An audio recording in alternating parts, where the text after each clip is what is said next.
One of today's projects, probably the only project for today, is going to be taking this 4-gallon bucket of grape juice and creating both grape juice to drink for my husband and some grape jelly. So first I'm actually going to take ladles full of the grape juice and put them into the pan because I need to warm this up. And grape juice actually isn't super sweet, so I will add some honey if you wanted to.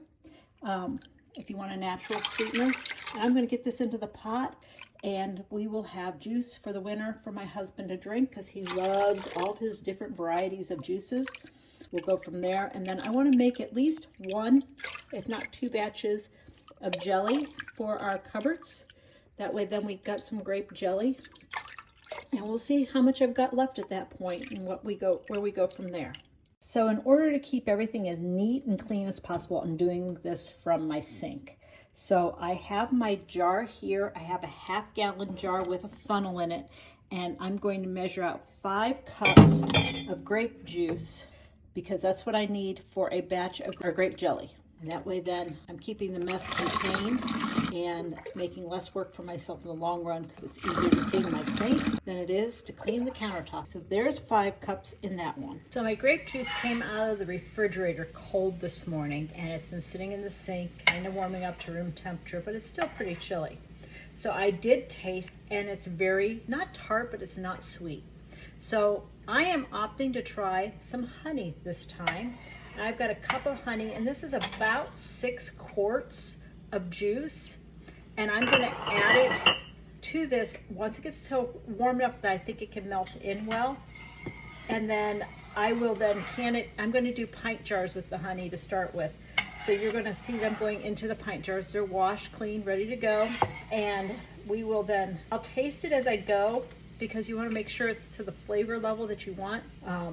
You don't want to skimp on sweetness in this case, but you don't want to oversweet either. You want it at the right level, so you do have to do some tasting.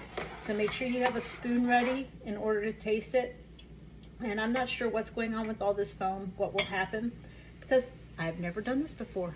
Okay, so I did some quick research, and we do not want our grape juice to boil. We want it to get warm to about 190 degrees. So I'm gonna get my thermometer into this. So I've got my candy thermometer and I put it into the liquid, and I'm sitting, it's clear down here right now. It's sitting at about 120 or 110, rising to 120 right now. So I'm still okay. I don't want to hit above that. So we're going to just kind of stir it and let the temperature come up. I don't want to hit 190, so I'll probably turn the burner off once I hit about 160. So now we're at 160 degrees. I've turned the burner off. I'm going to slowly add the honey. So honey's sweeter than granulated sugar. So I'm only going to do max of a cup, and it's going to be just a little bit at a time because I want to add it in and I want to taste it to make sure that it's the right level of sweetness because you don't want it too sweet either. And with 6 quarts of grape, the recommended amount was 1/4 cup per quart. That would be about 1.5 cups of sugar. So I think a cup of honey is going to be plenty. We're just going to stir until it melts through, and then I'm going to taste it. Okay, I tasted it and it's still very tart. So I'm going to add a little bit more honey. I'm probably just going to add the rest of this very slowly, stirring the whole entire time as I add the honey. You can see it's going in, and then I'll taste it again. Like I said, I don't want a super sweet grape juice, but I do want a sweetened grape juice. So I'm just going to scrape out the honey because it always sticks to the jar. And I've got to have every last little bit because I don't like to waste anything. If you haven't figured that out, then you haven't been here very long. Nothing goes to waste if I can help it. I don't like throwing out food. I'll give it to the dog, the chickens, at least, or into the compost pile at the very least.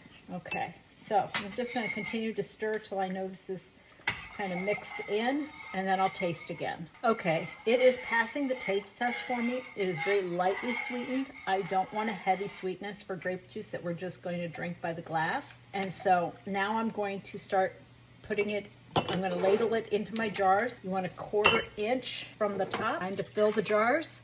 Remember, it's a 1/4 inch headspace. So there we go, 1/4 inch headspace. It's pretty close to the top. 1/4 inch doesn't leave much room at the top. So we'll just continue filling jars.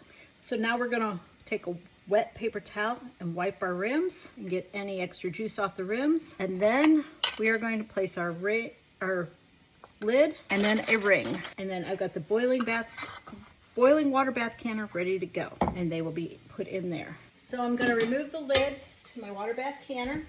I have a basket in here, and as I put the ring on, I stick the jar in the basket. So once you've got your jars fully loaded, you lower the basket down into the water, put the lid back on, and set the timer for 15 minutes. So the timer just went off. Now we're going to remove the lid, set it aside, and then we're going to lift the basket out with all the jars. And then we will take the jars out one by one, and I've got towels over here on the other side of me, and I will set the jars on the towels to cool overnight. They will start popping. They'll make music by popping, which means the lids are sealing. There, you heard one. Didn't even get it out of the basket. But that's how you do juice. And this is Kelly signing off from Yellowknife Homestead. Have a great day.